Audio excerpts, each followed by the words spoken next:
Hello students, तो आज हम करेंगे मैकेनिकल इंजीनियरिंग का most important topic that is the heat engine, refrigerator and heat pump. तो सबसे पहले हम बात करते हैं हीट इंजन की। हीट इंजन क्या डिवाइस है, इसका क्या काम है? हीट इंजन एक ऐसा डिवाइस है जिसमें हीट एनर्जी से हम वर्क ऑब्टेन करते हैं। हीट एनर्जी को मैकेनिकल एनर्जी में कन्वर्ट करता है heat engine. So heat engine को वर्क करने के लिए टू टेम्परेचर्स होते हैं। First is the source temperature and second is the sink temperature. तो हमने यहां पर एक सोर्स बना ली T1। इसका टेम्परेचर जो है वो सराउंडिंग से हाई टेम्परेचर है, हाई टेम्परेचर सोर्स। नीचे हमारा इंजन है E, तो नीचे है एक सिंक T2। ये लो टेम्परेचर सिंक है, इसको हीट रिजेक्ट होगी। तो इंजन का काम क्या है? ये एक साइकिल में ऑपरेट करेगा। इसमें एक वर्किंग फ्लूइड होगा। उस साइकिल के दौरान ये कुछ amount of heat high temperature से लेगा और कुछ amount of heat low temperature को रिजेक्ट करेगा, और जो डिफरेंस होगा उसके इक्वल ये वर्क प्रोड्यूस करेगा। तो इसने एक साइकिल के ऑपरेशन में W वर्क प्रोड्यूस किया। Q1 हीट इसने हाई टेम्परेचर सोर्स से ली एंड Q2 हीट जो है इसने लो टेम्परेचर सिंक को रिजेक्ट की during the cyclic operation. So W is equal to the Q1 minus Q2। तो ये है एक हीट इंजन का काम कि उसने एक साइकिल में ऑपरेट करना है, हीट लेनी है और वर्क प्रोड्यूस करना है। तो इस पे एक सेकंड लॉ ऑफ थर्मोडायनेमिक्स लगता है। वो क्या बोलता है सेकंड लॉ ऑफ थर्मोडायनेमिक्स? कि ऐसा कोई भी इंजन नहीं हो सकता जो साइकिल में ऑपरेट करे और वर्क प्रोड्यूस करे without interacting with the second system. किसी सेकंड सिस्टम से इंटरेक्ट किए बगैर ओनली सिंगल हीट रेजर्वायर के साथ ही इंटरेक्ट करके उससे जितनी हीट ले रहा है उसको वर्क में प्रोड्यूस करे। मींस ऐसे नहीं हो सकता कि ये सिस्टम नहीं है और जितनी हीट इधर से ली पूरे साइकिल के दौरान उतनी ही क्या वन में कन्वर्ट कर दी। It is impossible. ये हमको किसने बताया? सेकेंड लॉ ऑफ थर्मोडायनेमिक्स ने। तो यहां पर एक और कंडीशन आती है जो कि एग्जाम में हमको काफी कंफ्यूज करती है। तो इंजन के बारे में अगर हम पढ़ें तो प्रैक्टिकल इंजन जो प्रैक्टिकली हम बनाते हैं इंजन, उसमें कुछ फ्रिक्शन भी होगी, इररिवर्सिबिलिटी होगी। तो प्रैक्टिकल इंजन जो होता है उसको हम एक नाम दे देते हैं irreversible engine. Irreversible engine, practical engine. तो इस इंजन को कंपेयर करने के लिए हम एक आइडियल इंजन की कंडीशन लेते हैं। उस आइडियल इंजन को क्या बोलते हैं हम? Carnot engine. कार्नोट इंजन क्या है? रिवर्सिबल इंजन, जिसमें सभी की सभी प्रोसेसेस क्या होंगी? रिवर्सिबल होंगी। तो जो कार्नोट इंजन है ये इसकी सभी प्रोसेसेस रिवर्सिबल हैं। तो इसकी हमने एफिशिएंसी की थी। तो इसकी एफिशिएंसी क्या होती है कार्नोट इंजन की? T1 minus T2 upon T1। इसकी ये एफिशिएंसी होती है which is also equal to the Q1 minus Q2 upon Q1। Efficiency होता क्या है? Work output divided by heat input. Work output divided by heat input. तो Carnot engine जो reversible होता है उसकी एफिशिएंसी इसके इक्वल होती है। तो अगर हम इन दोनों को इक्वेट करें तो हमको एक चीज मिलेगी, Q1 by T1 is equal to the Q2 by T2। तो ये हमें इससे मिलेगा for a reversible engine. Reversible engine के लिए Q1 divided by T1 is equal to the Q2 divided by T2।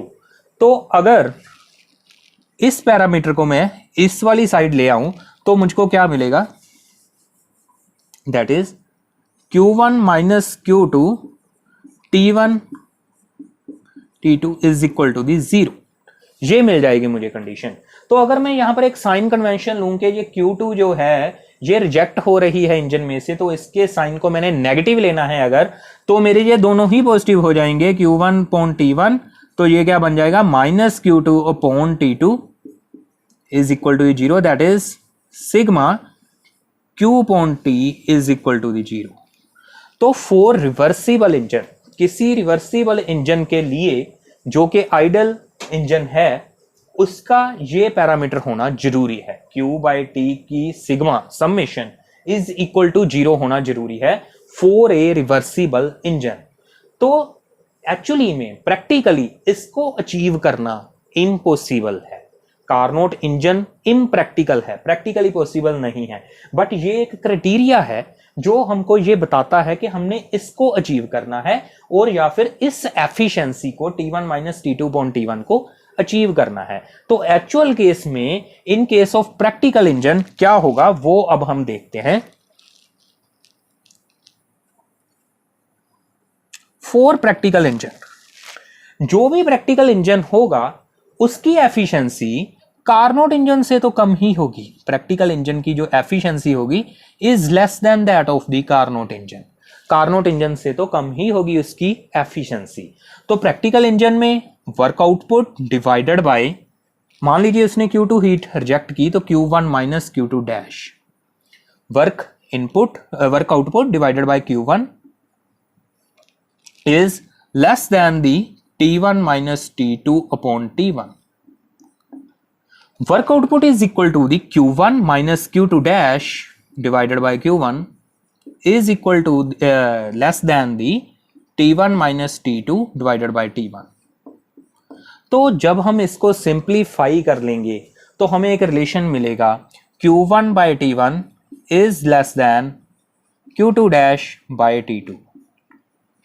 तो इसको सिंप्लीफाई करने के बाद, सोल्व करने के बाद ये रिलेशन मिल गया, यानी कि ये पैरामीटर कम है और ये पैरामीटर ज्यादा है फॉर ए प्रैक्टिकल इंजन और irreversible engine.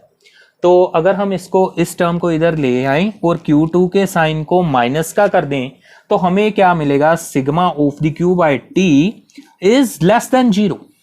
So for all practical engines Q by T less than 0। अगर हमें रिवर्सिबल नहीं दे रखा, अगर हमें यह दे रखा है कि इंजन जो है वो हमारा रिवर्सिबल प्रोसेस से होके बना है, तो यहां पर इक्वल टू आ जाएगा। तो in case of Carnot engine equal to, in case of irreversible engine, practical engine, less than. अगर ये पैरामीटर हमने एक इंजन कंसीडर किया, हमको एक इंजन बनाने वाले ने एक पैरामीटर दिए कि उसके लिए ये Q by T greater than 0 है, तो ये प्रैक्टिकली क्या होगा, इम्पॉसिबल। ये प्रैक्टिकली पॉसिबल ही नहीं है, ये प्रैक्टिकली हो ही नहीं सकता। तो ये कंडीशन में भी लेस देन वाली एक्चुअल में होती है, इक्वल टू वाली हमारा क्राइटेरिया है जिसको हमने अचीव करना है, कार्नोट इंजन है, तो ये प्रैक्टिकली इम्पॉसिबल इंजन है।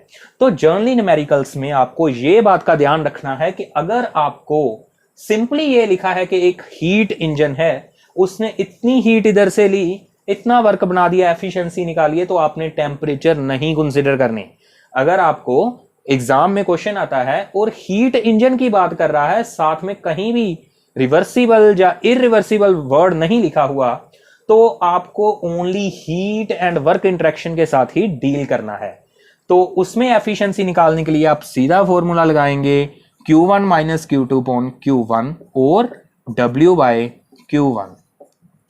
बट अगर आपको कहीं पे भी ये वर्ड मिल गया रिवर्सिबल और कार्नोट इंजन, अगर आपको ये वर्ड मिल गया न्यूमेरिकल में रिवर्सिबल इंजन और कार्नोट इंजन, तब आप ये फार्मूला ना भी लगाएंगे तो चल जाएगा, आप सीधा टेम्परेचर से भी उसकी एफिशिएंसी निकाल सकते हैं।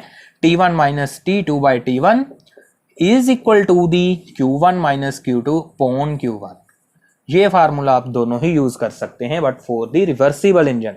But in case of irreversible और प्रैक्टिकल इंजन, अकेला इंजन बोल रखा है, तो उसमें आप Q1 minus Q2 dash upon Q1 यानी कि टेम्परेचर वाला फॉर्मूला नहीं लगा सकते, बिकॉज ये फॉर्मूला ओनली रिवर्सिबल इंजन के लिए ही यही है। ये वाला फॉर्मूला ओनली रिवर्सिबल इंजन के लिए ही पॉसिबल है।